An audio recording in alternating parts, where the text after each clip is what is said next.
దువ్వాడ కుటుంబం వివాదం ఏపీలో ఇప్పుడు హాట్ టాపిక్ గా మారింది. YCP MLC Duvvada Srinivas illegal FIR పై ఆయన భార్య పిల్లలు నిరసన వ్యక్తం చేస్తున్నారు. ఈ వివాదంపై ఇరు పక్షాల మధ్య మాటల యుద్ధం నడుస్తుండగానే వ్యవహారం పోలీస్ స్టేషన్ మెట్లు ఎక్కింది. తాజాగా దువ్వాడ శ్రీనివాస్ ఆయన భార్య పిల్లలు పరస్పరం పోలీసులకు ఫిర్యాదు చేశారు. దువ్వాడ శ్రీను దువ్వాడ వాణి ఒకరిపై ఒకరు ఫిర్యాదు చేసుకున్నారు. ఇరువురి ఫిర్యాదులను పరిగణలోకి తీసుకున్న పోలీసులు కేసు నమోదు చేశారు. దువ్వాడ శ్రీనివాస్ ఫిర్యాదు మేరకు దువ్వాడ వాణి కూతురు హైందవిపై పలు సెక్షన్ల ప్రకారం కేసు నమోదు చేశారు పోలీసులు. ఇక వాణి ఫిర్యాదు మేరకు దువ్వాడ శ్రీనివాస్ ఆయన సోదరుడు దువ్వాడ శ్రీధర్ పై కేసులు నమోదు చేశారు. దువ్వాడ శ్రీనివాస్ తనను కాదని వేరే మహిళతో ఉంటున్నాడని ఆయన భార్య వాణి కూతురు హైందవి ఆరోపించారు. ఇదే అంశంపై వారు శ్రీనివాస్ ఇంటి ముందు నిరసనకు దిగారు. ఈ క్రమంలో శ్రీనివాస్ ఇంటి వద్ద పెద్ద రచ్చ జరిగింది. మాధురి అనే మహిళతో దువ్వాడ శ్రీనివాస్ అక్రమ సంబంధం పెట్టుకున్నాడని, తమను ఇంటికి కూడా రానివ్వడం లేదని ఆయన భార్య వాణి కూతురు ఆరోపించారు. మరోవైపు భార్య పిల్లలు తనను వదిలేశారని, అందుకే వేరే మహిళతో ఉంటున్నట్లుగా దువ్వాడ శ్రీనివాస్ చెప్పుకొచ్చాడు.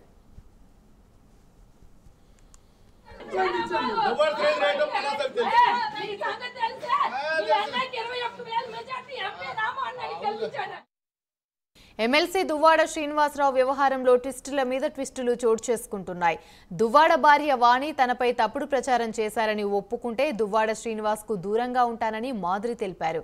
అయితే వాణి చేసిన ఆరోపణలన్నీ తప్పని ఒప్పుకోవాలన్నారు. తనకు వాణి క్షమాపణ చెప్తే దువ్వాడ శ్రీనివాస్ కు దూరంగా ఉంటానన్నారు. ఇదిలా ఉంటే దువ్వాడ తల్లి కూడా సీన్లోకి ఎంటర్ అయ్యారు. 30 ఏళ్ల క్రితం ఇష్టం లేకపోయినా వాణితో తన కొడుకుకు వివాహం జరిగిందని దువ్వాడ శ్రీనివాస్ తల్లి లీలావతి తెలిపారు. వాణినే దువ్వాడ శ్రీనివాసరావుని ట్రాప్ చేసి వివాహం చేసుకుందన్నారు. వాళ్ళ గురించి ఎంత చెప్పినా ఆనాడు శ్రీనివాస్ వినకుండా వాణిని వివాహం చేసుకుని చాలా ఇబ్బందులు పడ్డాడని తెలిపారు. ఇక దివ్వల మాధురిని శ్రీనుకి వాణినే పరిచయం చేసిందన్నారు. అన్నీ చేసిన వాణినే ఇప్పుడు అల్లరి పెట్టడం భవ్యం కాదన్నారు.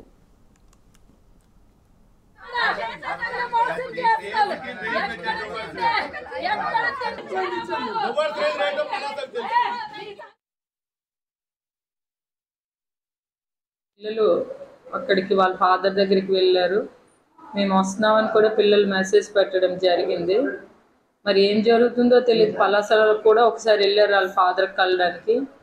ఎందుకంటే పిల్లలకి మంచి అటాచ్మెంట్ వాళ్ళ ఫాదర్తోని. ఆయన ఏం జరిగిందో, ఎవరి ట్రాప్లో పడిపోయారో, ఏం జరిగిందో తెలీదు. మా ఫ్యామిలీ ఈరోజు రోడ్డు మీద పడవలసిన పొజిషన్ వచ్చింది. అధిష్టానం దృష్టిలో కూడా నేను పెట్టడం జరిగింది. సర్దుబాటు చేయాలని ఒక ఆలోచనతో చెప్పడం జరిగింది. మరి అధిష్టానం దగ్గర ఆయన ఏం చెప్తున్నారో తెలీదు. నా వ్యక్తిగత సమస్య అని చెప్తున్నారా, ఏం సమస్య? ఇది పార్టీ సమస్య కూడా ఉందండి. ఇక్కడ క్యాడర్ కూడా సఫర్ అవుతున్నారు. ఎందుకనంటే ఇల్లీగల్ అఫైర్స్ పార్టీ కూడా బాగా డ్యామేజ్ అవుతుంది. ఇక్కడ చాలా దారుణంగా ఉంది. ముందు కూడా నేను సీఎం గారి దృష్టిలోనే, అధిష్టానం దృష్టిలో కూడా, పెద్దల దృష్టిలో కూడా పెట్టడం చెప్పాను. ఎందుకైనా సర్దుకుంటారని ఒక ఆలోచనతో చెప్పాను. ఆవిడ చాలా వర్స్ట్ లేడీ అండి. ఆవిడకి చాలా మందితో ఇల్లీగల్ అఫైర్స్ ఉన్నాయి. నా మీద దువ్వాడ వాణి చేస్తున్న ఈ ఫాల్స్ ఎలిగేషన్స్ని అన్నీ తప్పని, నా పిల్లల మీద నా మీద చాలా రకాలుగా మాట్లాడుతుంది. ఈ ఎలిగేషన్స్ అన్నీ తప్పని వెనక్కి తీసుకోమనండి, అప్పుడు నేను కూడా దూరంగా ఉంటాను. ఆవిడ చెప్పాలి, నేను నా పదవి కాంక్షతో నీ లైఫ్ని బలి చేశాను, నన్ను క్షమించు, నీ తప్పు లేదు, నేను అనవసరంగా నీకు ఇలా చేశాను, బ్లేమ్ చేస్తానని చెప్తే నేను ఇక్కడి నుంచి వెళ్ళిపోతాను. లేదంటే నేను ఆవిడ ఎలాగా చెప్పింది కాబట్టి దానికి నేను కూడా సపోర్ట్ చేసి అక్కడ వెళ్ళి నేను కూడా కూర్చుంటాను. రేపు మార్నింగ్ అక్కడే ఉంటాను. రేపు మార్నింగ్ అక్కడికి వెళ్ళి నేను కూడా ప్రొటెస్ట్ చేస్తాను. ఒంటరిగా ఉంటాను. ఎందుకు ఒంటరిగానే నేను ఇది ఫేస్ చేస్తున్నాను కాబట్టి ఒంటరిగానే ఉంటాను. తోడు నేను పిలవను కూడా. ఎందుకు రారు? చాలా మంది క్యాడర్ నాకు సపోర్ట్ ఉన్నారు, చాలా మంది ఫ్యామిలీ మెంబర్స్ ఉన్నారు. నేను ఎవరికి పిలవను. నా లైఫ్ నేనే, నా ప్రాబ్లమ్స్ నేనే తెచ్చుకున్నాను కాబట్టి నా ప్రాబ్లమ్స్ కూడా నేనే సాల్వ్ చేసుకుంటాను. అక్టోబర్లో 2022లో నేను వచ్చాను.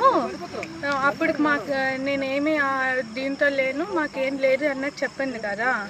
మరి మా డాడీకి పెట్టిన మెసేజ్లు నా దగ్గర ఉన్నాయి. చూపినా ఏం పెట్టిందో? చూపించండి. ఏమీ లేనప్పుడు 2022 డిసెంబర్లో, అంటే ఇది సెప్టెంబర్లో నవంబర్లోనో మేము స్క్రీన్ షాట్ తీసుకున్నది డిసెంబర్లో, 2022 డిసెంబర్లో. మాధురి డీపీ కూడా కొంచెం బ్లర్గా ఉంది, బట్ తెలుస్తుంది కదా మీకు. తన్నాను గడప గడపకి వచ్చేది నీకోసమే, ఈ ఏంటి యాటిట్యూడ్ అని డాడీ పెట్టారు. మోస్ట్లీ నాకు నీ స్మైల్ చాలా ఇష్టం, నవ్వితే బాగుంటావు, చాలా చాలా హ్యాండ్సమ్. ఏమీ లేనప్పుడు ఇలాంటి మెసేజ్లు ఎవరైనా పెడతారా? ఫ్రెండ్ అని కాదా అమ్మ, ఫ్రెండ్ అయితే ఇలాంటి మెసేజ్లు పెడతారా? నెంబర్ ఏంటి అంటే ఆ రోజు స్క్రీన్ షాట్ తీసి మేము మమ్మీకి మెసేజ్ పెట్టాం. ఆ రోజు చూసారు కదా, డేట్ కనిపిస్తుంది కదా మీకు, ఆ స్క్రీన్ షాట్ చూడండి. ఆవిడ మెసేజ్లు ఇంకా స్క్రీన్ షాట్ చాలా ఆవిడ చెప్తుంది ఏంటంటే పూర్తిగా కూడా 2022 సెప్టెంబర్లో వస్తే అంత త్వరగానే అంటే ఏం లేదంట కదా, మరి చాటింగ్లు ఏంటి, ఈ మెసేజ్లు ఏంటి? 30 సంవత్సరాల జీవితంలో ప్రతి సందర్భంలో కూడా అవహేళనలు, అవమానాలు, నా తల్లిని తిట్టడం. నా తల్లి 78 సంవత్సరాలు, అనరాని మాటలు, వాడలేని భాషతో నా తల్లిని దూషించడం, నా తమ్ముళ్ళని దూషించడం. మీకు తెలిసే ఉంటుంది, నా 30 ఏళ్ల జీవితంలో నా తల్లి లీలావతి ఒక్కరోజు కూడా మా ఇంటికి రాల. నేను ఓడిపోయినప్పుడు ఎప్పుడో వచ్చింది, తలుపులేసేసింది ఈ వాణి. బయట నిలబడుతూ నేను వచ్చానని చెప్పు నా కొడుకు అంటే ఇంకొక మట్టి ద్వారా కౌరు పెడితే కిందకు వచ్చి అమ్మను కలిసి అక్కడి నుంచి అలా పంపించేసాను తప్ప ఇంటికో తెచ్చుకోలేని దౌర్భాగ్యమైనటువంటి కొడుకుని. మా అమ్మ కొట్లో బాగాలేకపోయినా ఈ రోజు వరకు కూడా నేను పలాస కూడా వెళ్ళి ఎక్కువ. ఎందుకు వెళ్ళినా తెలుసా?